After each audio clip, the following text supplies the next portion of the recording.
الزركال في الأساس بيحتوي على مادة البانتوبرازول، وده دواء بيستخدموه كتير للناس اللي عندهم مشاكل في المعدة زي الحموضة أو قرحة المعدة. وتابع فئة من الأدوية اسمها بروتون بامب انهبيتورز، ودي أدوية شغلتها تقلل من إفراز الحمض في المعدة. يعني ببساطة لما تاكل أكلة تقيلة أو حتى لو كنت بتعاني من ارتجاع المريء، فجسمك بيطلع حمض زيادة وده بيعمل حرقان أو ألم، وهنا بيجي دور الزركال. الزركال أو البانتوبرازول بيشتغل إنه بيعمل بلوك للبروتون بامب الموجودة في خلايا المعدة، ودي اسمها بالإنجليزي البرايتال سيلز. البروتون بامب مسؤول عن إخراج أيون الهيدروجين اللي هو أساس تكوين الحمض. فلما الدواء يقفل البامب دي الحمض ما بيتكونش في الأساس، وبالتالي الأسيديتي أو الحموضة بتقل والمعدة تبدأ تهدى وتتعافى.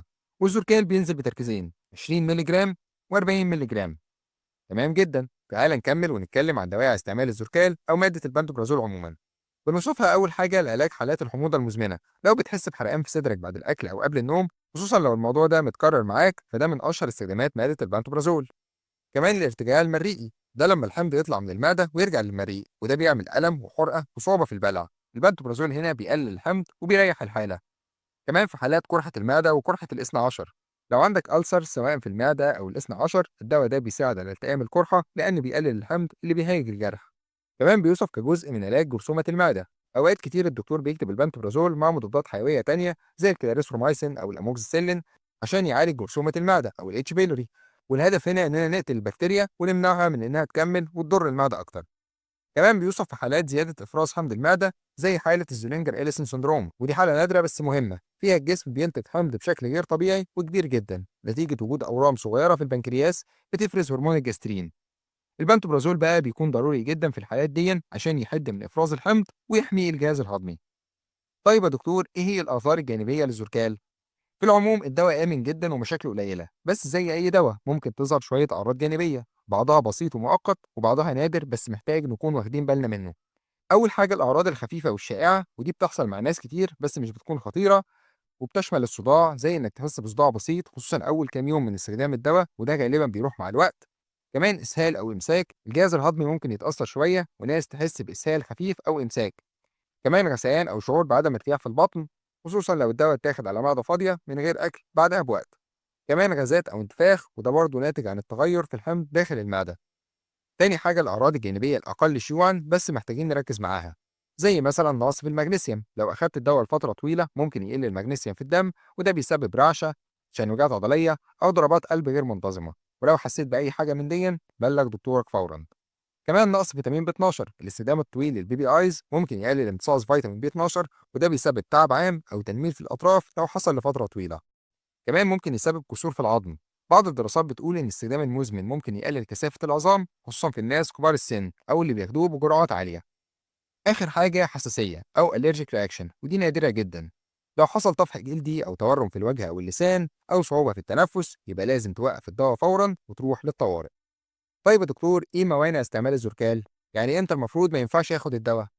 أول حاجة في حالة وجود حساسية، لو حصل قبل كده وأخدت بانتوبرازول أو أي دواء من نفس العيلة زي الأوميبرازول أو الإيزومبرازول أو اللانزوبرازول وظهر عليك أعراض الحساسية اللي فاتت، يبقى ما ينفعش تاخده تاني لأن ده ممكن يكون خطر عليك.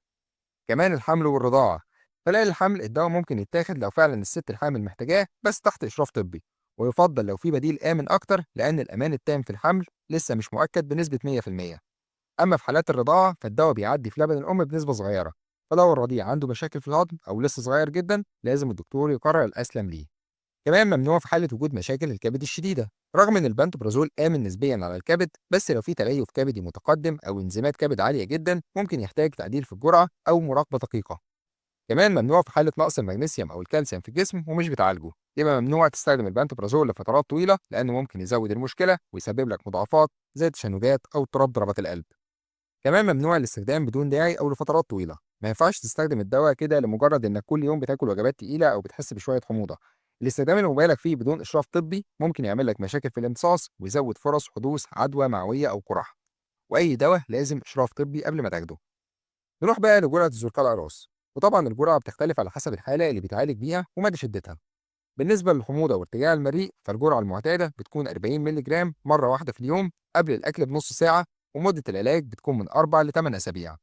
أما في حالات قرحة المعدة أو الاثنى عشر فالجرعة برضه بتكون 40 مللي جرام مرة واحدة في اليوم، ومدة العلاج بالنسبة لقرحة المعدة فبتكون من 4 ل 8 أسابيع، أما قرحة الاثنى عشر فبتكون 4 أسابيع بس. وفي حالات علاج جرثومة المعدة أو الاتش بيلوري فالجرعة بتكون 40 مللي جرام مرتين في اليوم، يعني كل 12 ساعة، مع كورس مضادات حيوية زي الكلاريسرومايسين أو الأموكسيسيلين، وبيتاخد لمدة 7 إلى 14 يوم حسب البروتوكول.